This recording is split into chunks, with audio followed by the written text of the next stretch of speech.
It will not escape the notice of anyone in this country that there have been an abundance of both the Union flag, known only at sea as the Union Jack, and St. George's flag being getting displayed on lampposts and outside of properties by people who claim they are only showing their patriotism to the country in which we live.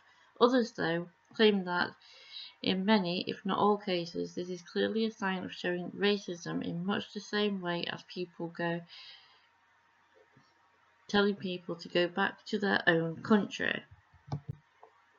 To cover what is yet another controversial topic of conversation, especially both so late in the game and after my previous upload where I said that I wouldn't be covering controversial topics, isn't exactly that good a look for me or the channel, I know. I'm not here to be on either side of the debate about the reasons for the flying of the flags at all, even if sitting firmly on the fence and not picking a side is going to wind up both sides. The only place you're going to see either flag is instead of my face appearing on camera for personal reasons. I personally didn't need any real-life personal attacks about flying the flag or not. Ideally, I don't need any online attacks about it either, so I clearly have enough on without getting into a debate about why I'm not showing pride and patriotism to all aspects of my country of birth. I've got a plaque showing my support for Remembrance Day in my kitchen window, so yes, I am proud that our countrymen have been and continue to go and fight in wars we didn't start in many cases, and didn't start even indirectly in others. I'm both proud of and ashamed of my country. That's my personal take on it.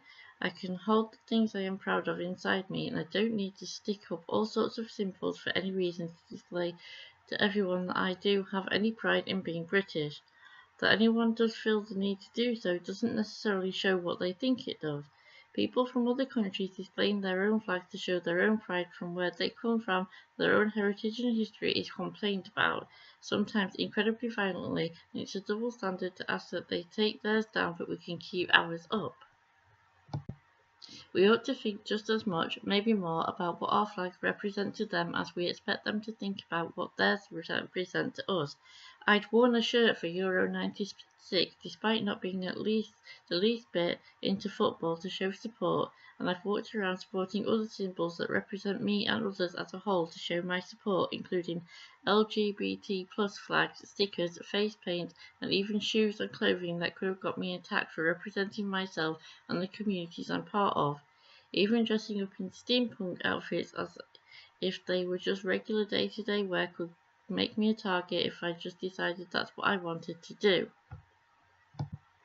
This is just my own opinion, just as all of you will have your own, but regardless of what it is, it's wrong to try to force anyone to have to view things from your perspective and have a double standard included about a flag, a piece of cloth coloured in a myriad of different colours depending on the country of origin. We all are meant to have the same rights, but those are being stripped to make everything much more of a political message and force it on each other than it needs to be, instead of showing kindness and support and love that we aren't all just different races, we're one race with different coloured skins, the human race, and that's all I'm going to say. Lou.